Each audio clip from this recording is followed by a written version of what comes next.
Continuando a nossa meditação, o nosso estudo a respeito da primeira carta de Pedro, e estamos centralizando no capítulo 2, versículo 9, onde já vimos o que significa vós, porém.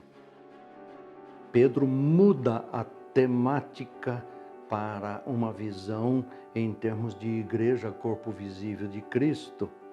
Sois raça eleita, nós vimos na oportunidade anterior, e hoje nós gostaríamos de trabalhar sobre sacerdócio real, porque o texto todo diz o seguinte: vós, porém, sois raça eleita, sacerdócio real, nação santa, povo de propriedade exclusiva de Deus, a fim de proclamardes as virtudes daquele que vos chamou das trevas para a sua maravilhosa luz. Quando a palavra de Deus afirma que Jesus nos fez reino e sacerdotes, tal fato vem confirmar a promessa de Deus feita a Moisés lá em Êxodo capítulo 19, versículos 5 e 6, onde encontramos o seguinte: agora, pois, se diligentemente ouvirdes a minha voz e guardardes a minha aliança, então sereis a minha propriedade peculiar dentre todos os povos, porque toda a terra é minha.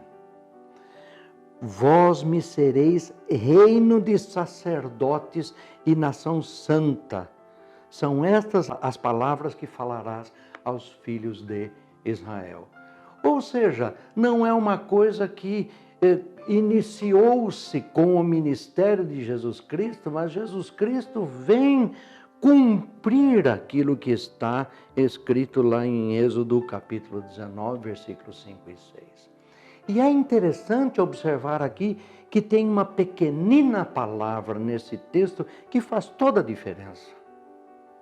Diz assim: agora, pois, se diligentemente ouvirdes a minha voz e guardardes a minha aliança.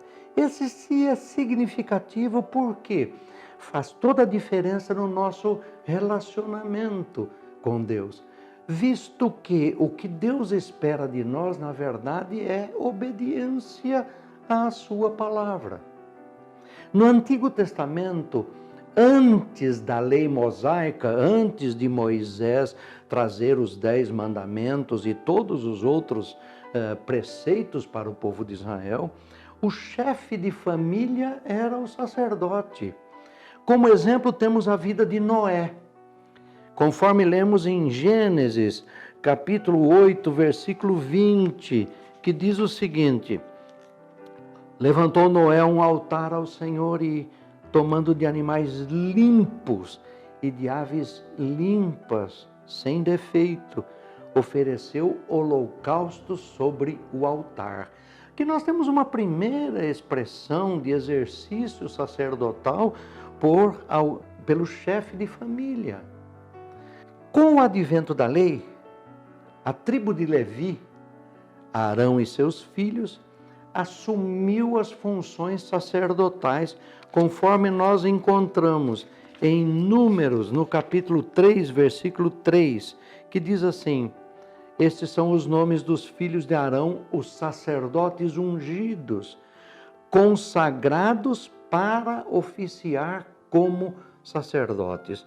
Ou seja, para ser sacerdote não é alguém falar assim: licencinha, não, quero ser sacerdote. Havia necessidade de pertencer à tribo de Levi e ser consagrado para isto. Israel perdeu temporariamente esse privilégio por causa de sua apostasia, por causa do desinteresse para com as coisas de Deus. Porque aquele ser lá atrás não aconteceu no povo de Israel. E porque seus líderes perversos executaram o Messias, mataram-no.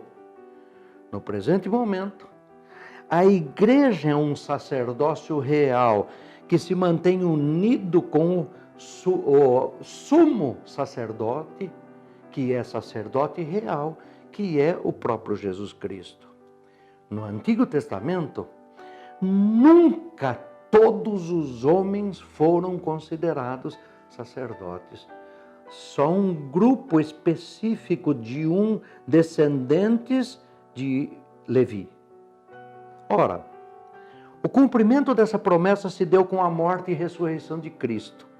Ou seja, não foi mediante obras e méritos humanos, e sim pela graça divina livre, que torna cada remido, cada salvo num sacerdote. Em Cristo, todos os crentes se tornam sacerdotes. Isso nós vimos quando estudamos lá no versículo 5 a respeito do sacerdócio santo.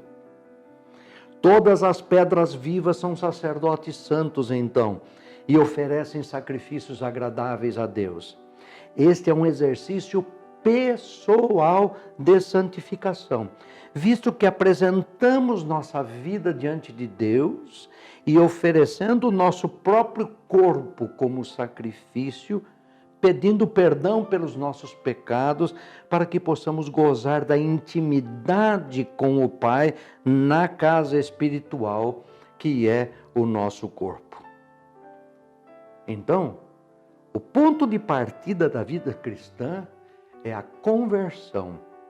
É preciso nos achegarmos a Cristo, arrependermos dos nossos pecados e aceitarmos a Jesus como único e suficiente Salvador. E assim passamos a ser filhos de Deus.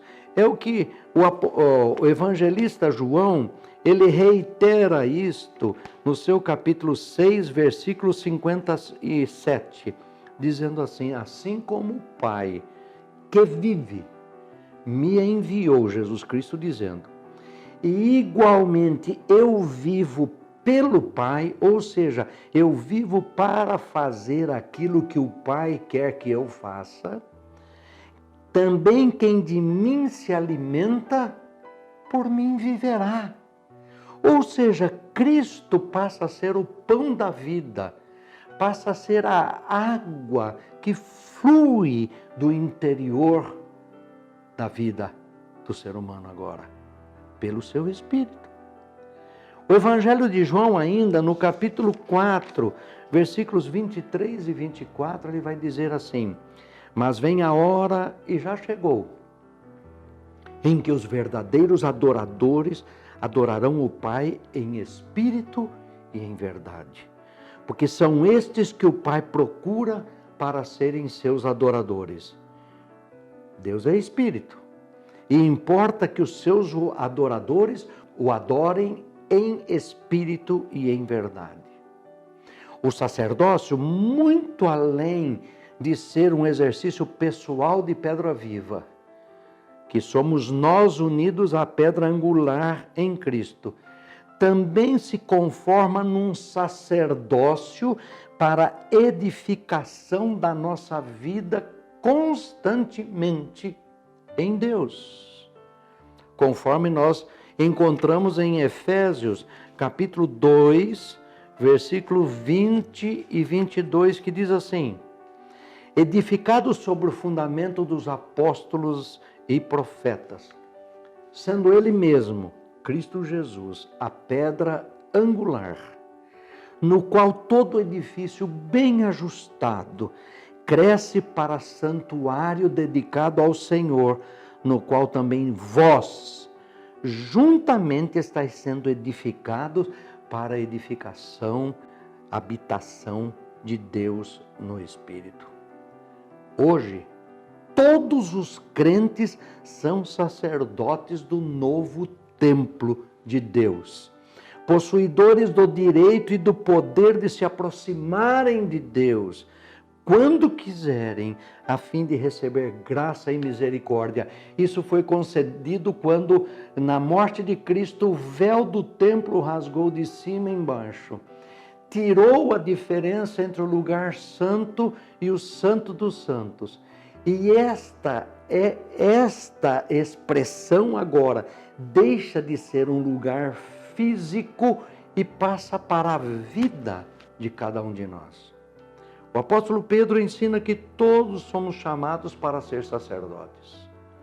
Porque todos nós temos Espírito Santo dentro de nós e por isso não deve existir qualquer coisa que suje a casa espiritual na qual Deus habita e que é o nosso corpo.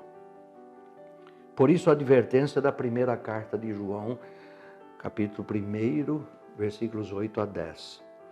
Se dissermos que não temos pecado nenhum, a nós mesmos nos enganamos e a verdade não está em nós.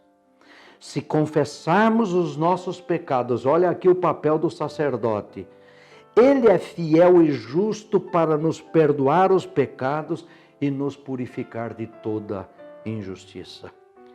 Se dissermos que não temos pecado, fazemo-lo a Deus mentiroso, porque ele diz que nós temos pecados e a sua palavra não está em nós.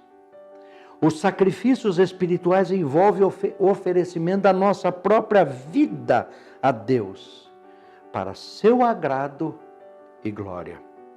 Assim, os próprios sacerdotes se tornam sacrifícios vivos, como expressa Paulo em Romanos, capítulo 12, versículo 1, quando ele diz assim: rogo-vos, pois, irmãos, pelas misericórdias de Deus, que apresenteis o vosso corpo por sacrifício vivo, santo e agradável a Deus, que é o vosso culto racional. O que nós fazemos no culto? Louvamos e adoramos a Deus, porque essa é a nossa finalidade. A finalidade do ser humano é louvar a Deus eternamente. Agora Pedro dá uma nova dimensão a esse sacerdote, dando-lhe o qualificativo de real. Já não é o exercício pessoal da santificação, mas o trabalho que Cristo exige de nós nessa nova circunstância para sermos raça eleita. Trata-se do serviço prestado ao Rei Jesus, apresentando a todos os seres humanos a grande mensagem que ele veio nos trazer. É isso que está no versículo 9 desse segundo capítulo da primeira carta de Pedro, quando ele diz o seguinte: para proclamardes as virtudes daquele que vos chamou das trevas para a sua maravilhosa luz. Aqui se destaca que os sacerdotes santos, do versículo 5, lembram-se, sacerdócio santo, também são sacerdotes régios, do versículo 9. São sacerdotes que pertencem agora à família real de Deus, porque Cristo é o Rei dos reis, o Senhor dos senhores. Em Hebreus 4:14, o texto vai dizer: tendo Jesus, pois, o Filho de Deus, como grande sumo sacerdote que penetrou os céus, conservemos firmes a nossa confissão. Ou seja, o sumo sacerdote, que é Cristo, é visto agora entronizado, o que dá a ideia de um rei sacerdote. Assim também Melquisedeque era sacerdote, mas também igualmente rei de Salém. Isso está registrado em Hebreus, no capítulo 7, versículos 1 a 3. Diz assim: porque este Melquisedeque, rei de Salém, sumo sacerdote do Deus Altíssimo, que saiu ao encontro de Abraão quando voltava da matança dos reis e o abençoou, para o qual também Abraão separou o dízimo de tudo, primeiramente se interpreta como rei da justiça, depois também é rei de Salém, ou seja, rei de paz. Sem pai, sem mãe, sem genealogia, que não teve princípio de dias, nem fim de existência, entretanto, foi semelhante ao Filho de Deus. Por isso esse sacerdote permanece perpetuamente. E Cristo pertence à ordem sacerdotal de Melquisedeque, ainda Hebreus diz isto. A ideia de que os cristãos, sacerdotes agora, também são reis, acrescenta ênfase à elevada posição e ao privilégio de que desfrutam agora. O trecho de Êxodo 19:6 que nós lemos anteriormente chama Israel de reino de sacerdotes.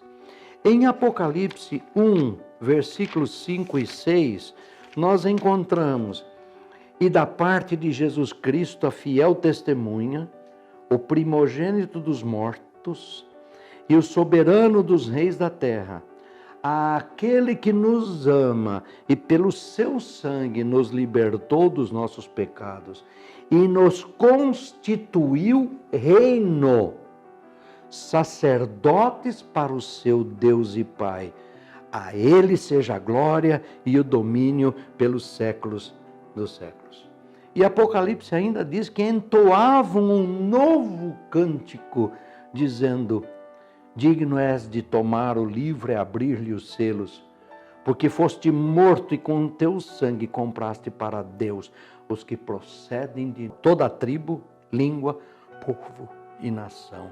E para o nosso Deus os constituíste reino e sacerdotes, e reinarão sobre a terra. Essa é a ideia de reino de Deus vigente aqui agora. Russell Shedd, no seu livro Nos Passos de Jesus, ele faz uma menção que creio ser interessante nesse momento. Esses filhos do rei não devem viver ociosamente nem exultar com a glória de sua honra. Antes, são vocacionados para um ministério pontificial, do latim ponte, mediador. Somos agora uma ponte, um mediador. A missão sacerdotal de Israel na velha aliança que Deus constituiu como nação foi a de servir de ponte entre o Todo-Poderoso e as nações do mundo.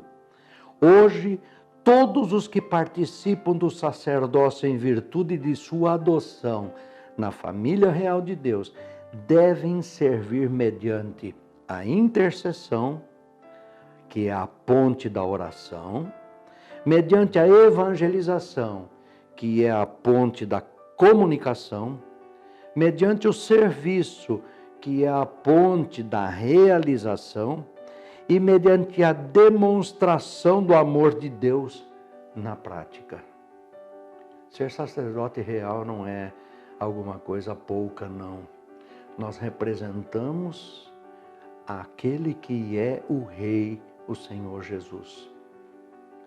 E estamos a serviço dele, para que a nossa atividade sirva de ponte para que todas as pessoas possam chegar ao pleno conhecimento desta mensagem maravilhosa de Jesus Cristo. Para uns, os que creem, para a salvação. Para outros, os que não crerem, serve de pedra de tropeço. Isso nós já vimos anteriormente. Deus está chamando cada um de nós como raça eleita para sermos esse sacerdote real, representando a realeza do Senhor Jesus Cristo. Venha participar conosco.